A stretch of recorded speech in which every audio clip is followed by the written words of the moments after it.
जंग के बारे में भी तो कुछ बताओ। आपने तो 65 और 71 दोनों की जंग देखी होगी, तो जंग के बारे में भी तो कुछ बताओ ना यार, कैसी होती है जंग। हाय अल्लाह शबनम, कुछ तो शर्म कर। तूने अपनी माँ को इतना पुराना समझ के रखा है। 65 में तो मैं पैदा भी नहीं हुई थी, और रही बात 71 की, तो 71 की जंग में मैं बहुत छोटी थी। इतनी भी कोई छोटी नहीं थी अम्मा, क्योंकि अल्लाह बख्शे मेरी नानी अम्मा को, उन्होंने मुझे सब बताया हुआ है कि आप कब पैदा हुई थी और 71 की जंग में आप कितने साल की थी। उस हिसाब से आपको कुछ ना कुछ तो याद होगा। इतनी छोटी नहीं थी आप कि आपको कुछ याद ही ना हो। और अल्लाह बख्शे मेरी नानी अम्मा को ये भी बताया करती थी कि अक्सर दुश्मन ख़ौम रात के वक्त हमला करती है, और रात के वक्त सारे इलाके की बत्ती गुल कर दी जाती है ताकि दुश्मन ख़ौम को पता न चल सके कि कहाँ आबादी है। और नानी अम्मा ये भी बताया करती थी कि वो आप लोगों के कानों में रुइयां ठोस के आप लोगों को तख्त के नीचे कर दिया करती थी। रुइयां इसलिए ठोसते थे ताकि बमबारी की आवाज ना आ सके। तो क्या वाकई अम्मा रुइयां ठोसने के बाद बमबारी की आवाज नहीं आती थी? और तो और नानी अम्मा ये भी बताया करती थी कि जंग शुरू होने से पहले मस्जिदों में सायरन बजते हैं। अब अगर जंग शुरू होगी, सायरन बजेंगे, तो घर से बाहर रहना है या घर के अंदर जाना है? पहली जंग है ना अम्मा, इसलिए पूछ रही हूँ। अरे आजकल की नस्ल को सायरन की आवाज आ कैसे सकती है? तुम लोगों के कानों में तो वो टुंटियां लगी हुई होती है ना, क्या कहते हैं उसे, हैंड फ्री और एयरपोर्ट। हाँ वैसे फायदा है आजकल उसका।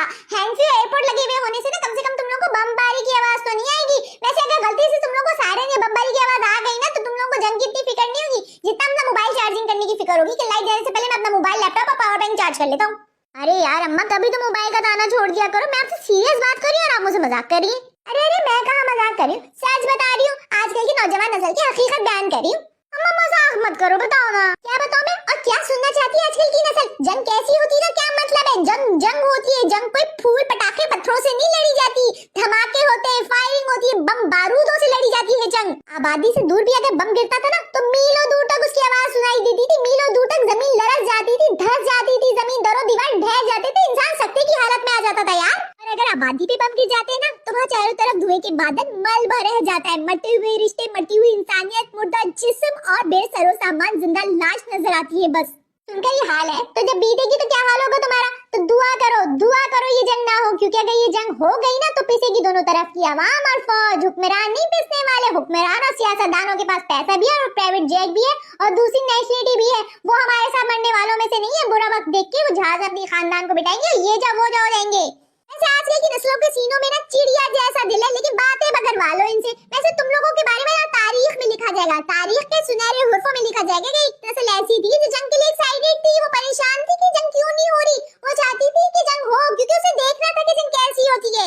आसाइशों में पली हुई नस्लें हो तुम लोग क्या जंग देखोगे? तुम लोगों को तो मोबाइल और इंटरनेट के बगैर सांस नहीं आती। एक दिन के लिए इंटरनेट बंद हो जाए, मोबाइल खराब हो जाए, ऐसी मुर्दनी शक्ल बना के घर में घूम रहे होते ना जैसे तुम लोगों को कोई मर गया हो।